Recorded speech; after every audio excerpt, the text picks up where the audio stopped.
Robert Louis Stevenson, L'île au trésor. Chapitre 2. Apparition et disparition de chiens noirs.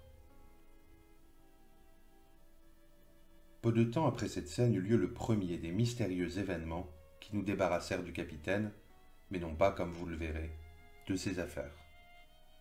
L'hiver était venu, un hiver terriblement froid, marqué par de longues et dures gelées et de violentes tempêtes. Dès le début, nous comprîmes que mon père avait fort peu de chances de voir le printemps. Ses forces diminuaient de jour en jour. Tout le travail de l'auberge retombait sur ma mère et sur moi.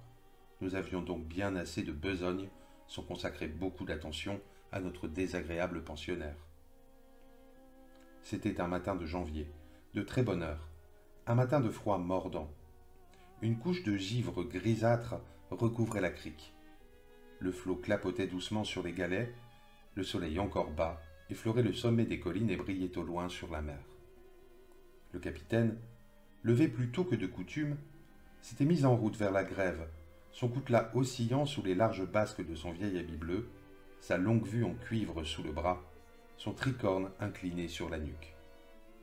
Je me rappelle que son haleine formait derrière lui un sillage de fumée blanche, tandis qu'il s'éloignait à grands pas, et le dernier son que j'entendis sortir de sa bouche, au moment où il contournait le gros rocher, fut un violent grognement d'indignation, comme s'il pensait encore au docteur Livesey.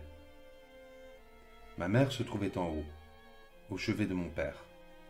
J'étais en train de dresser la table pour le déjeuner du capitaine, en prévision de son retour, lorsque la porte de la salle s'ouvrit et un homme entra que je n'avais vu auparavant.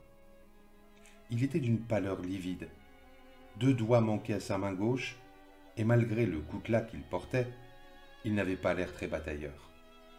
Je guettais toujours très attentivement la venue des marins, qui faisaient une jambe ou deux, et je me rappelle que celui-là m'intrigua beaucoup. Bien qu'il n'eût pas l'allure d'un matelot, quelque chose en lui rappelait la mer. Je lui demandai ce qu'il y avait pour son service, et il me répondit qu'il prendrait bien un verre de rhum. Mais comme je m'apprêtais à sortir de la salle pour aller le lui chercher, il s'assit sur une table, puis me fit signe d'approcher. Je restai sur place, ma serviette à la main. « Viens par ici, fiston, me dit-il. Viens, plus près de moi. » Je fis un pas vers lui. « Sais-tu que cette table serait pour mon copain Bill ?» demanda-t-il, en me lançant un regard en dessous. Je lui répondis que je ne connaissais pas son copain Bill. Quant à la table, elle était réservée à une personne qui logeait chez nous et que nous appelions le capitaine. Ma foi, ça m'étonnerait pas que mon copain Bill se fasse appeler capitaine. Il a une cicatrice sur une joue et des manières bougrement aimables, surtout quand il abuse, pour ça oui.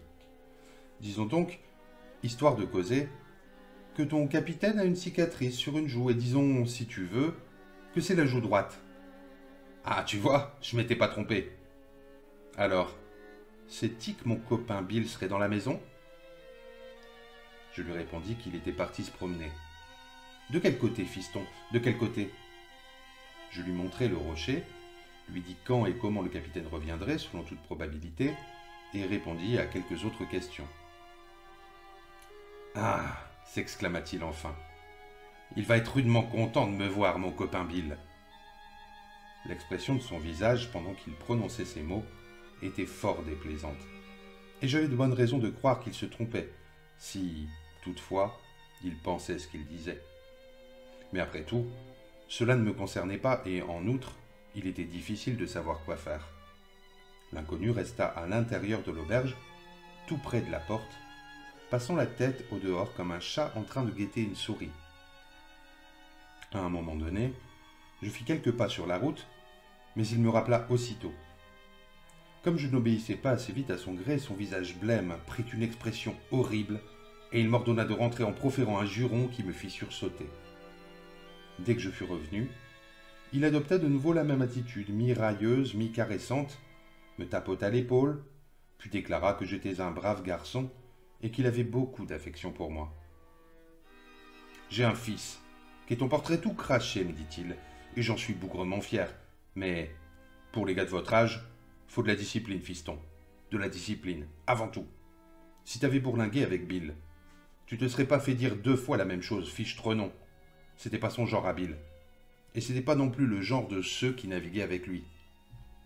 Et tiens, le voilà, mon copain Bill, avec une longue vue sous le bras. C'est bien lui, pour sûr, que Dieu le bénisse. Dis donc, fiston, toi et moi, on va rentrer dans la salle et se coller derrière la porte. Ça va lui faire une fameuse surprise à Bill.